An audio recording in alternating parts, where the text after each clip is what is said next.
মুর্শিদাবাদের বড়োয়া এলাকায় বিজেপির পরিবর্তন সংকল্প যাত্রা ঘিরে উত্তেজনা তুঙ্গে। অভিযোগ উঠেছে প্রশাসনের নির্দেশে পুলিশের বাধার মুখে পড়েছে বিজেপির রথ। জালিবাগান এলাকায় হঠাৎ করেই পুলিশ রথের পথ আটকে দেয়, আর তাতেই ক্ষোভে ফেটে পড়েন বিজেপি কর্মী সমর্থকরা। শুরু হয় পুলিশের সঙ্গে তীব্র বচসা, ধস্তাধস্তির পরিস্থিতিও তৈরি হয়। বিজেপির অভিযোগ, এটা কোনো সাধারণ প্রশাসনিক পদক্ষেপ নয়, বরং রাজনৈতিক উদ্দেশ্য প্রণোদিত বাধা। তাদের দাবি, রাজ্যে বিরোধী কণ্ঠস্বরকে চেপে রাখতে বারবার প্রশাসনকে ব্যবহার করছে শাসক দল। বিজেপি নেতাদের কথায়, গণতন্ত্রের রাজনৈতিক কর্মসূচি করার অধিকার সবার আছে, কিন্তু পশ্চিমবঙ্গে সেই অধিকার ক্রমশ সংকুচিত হয়ে যাচ্ছে।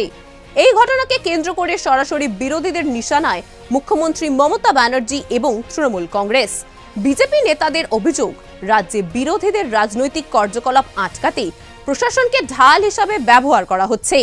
অন্যদিকে পুলিশ প্রশাসনের দাবি, আইন শৃঙ্খলা পরিস্থিতি বজায় রাখতেই সাময়িকভাবে যাত্রা আটকানো হয়েছিল। তবে বিজেপি প্রশ্ন তুলেছে, যদি আইন শৃঙ্খলার কথা বলা হয়, তাহলে শুধুমাত্র বিরোধী দলের কর্মসূচি কেন বারবার বাধার মুখে পড়ে? ঘটনার পর এলাকায় অতিরিক্ত পুলিশ মোতায়েন করা হয়েছে, যাতে পরিস্থিতি নিয়ন্ত্রণে থাকে। কিন্তু এই ঘটনা রাজ্যের রাজনীতিতে নতুন করে বিতর্ক উস্কে দিয়েছে। আসন্ন বিধানসভা নির্বাচনকে কেন্দ্র করে রাজ্যের রাজনৈতিক লড়াই আরও তীব্র হয়েছে। বিরোধীদের দাবি, এই ধরনের বাধা প্রমাণ করে যে শাসক দল পরিবর্তনের ভয়ে আতঙ্কিত, আর তাই বিজেপির পরিবর্তন সংকল্প যাত্রা আটকানোকে তারা গণতন্ত্রের উপর আঘাত বলেই আখ্যা দিয়েছে। দেখতে থাকুন সুদর্শন বাংলা। জয় হিন্দ।